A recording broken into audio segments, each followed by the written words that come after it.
Good afternoon, everyone. Today, I want to talk about something very common, very quiet, but very destructive inside families: broken communication.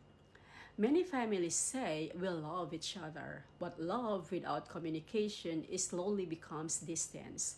Parents talk, but children do not feel heard. Spouses speak, but they do not feel understood. Over time, words disappear and silence replaces love. The Bible tells us everyone should be quick to listen, slow to speak, and slow to become angry. From James 1:19.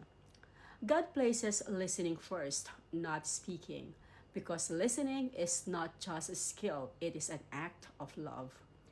How communication breaks down in families. Communication usually does not break in one day, it breaks slowly. It breaks when parents are tired and stressed, children are absorbed in phones and social media, spouses stop explaining and start assuming, correction becomes shouting instead of guidance. Soon, people stop talking because they feel misunderstood, judged, dismissed, or unsafe to express their feelings. From Proverbs 15, verse 1, a gentle answer turns away wrath, but a harsh word stirs up anger. When words are harsh, hearts close. The hidden wounds of poor communication. Broken communication creates emotional wounds, especially in children. Children who are not listened to at home may stop sharing their struggles, hide their mistakes, seek attention from the wrong people, learn to lie instead of explain. The tongue has the power of life and death, from Proverbs 18, verse 21. Words spoken in anger can stay in a child's heart for years. Words not spoken at all can leave them feeling invisible. When silence becomes dangerous, some families say, at least we don't fight. But silence is not always peace. Silence can mean fear of being scolded, fear of being mocked, fear of not being understood.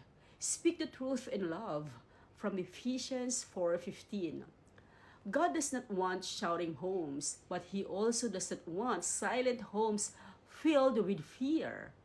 Truth spoken with love builds safety. Truth spoken with love builds safety. Broken communication and its effect on the future. When communication is broken, marriages suffer, children grow distant, misunderstandings multiply, resentment quietly grows. Unspoken pain often turns into rebellion, anger, addiction, unhealthy relationships. Above all else, guard your heart, for everything you do flows from it. Proverbs 4, verse 23. If hearts are not safe at home, they will look for safety elsewhere. God's way of restoring communication. God restores families not by making them perfect, but by making them humble. Let your conversations be always full of grace. Colossians 4, verse 6. Grace-filled communications means listening without interrupting, correcting without humiliating, explaining instead of assuming, apologizing when wrong. Parents, children need guidance, but they also need understanding. Spouses, love grows when the words are safe. Yeah. So a gentle self-check for all of us today, or this afternoon. Ask yourself quietly, do I listen to understand or only to reply? Do my words bring safety or fear? Have I dismissed feelings because I was busy or stressed? Search me, O God, and know my heart. From Psalm 139, verse 23. Healing begins when we are honest with ourselves before God.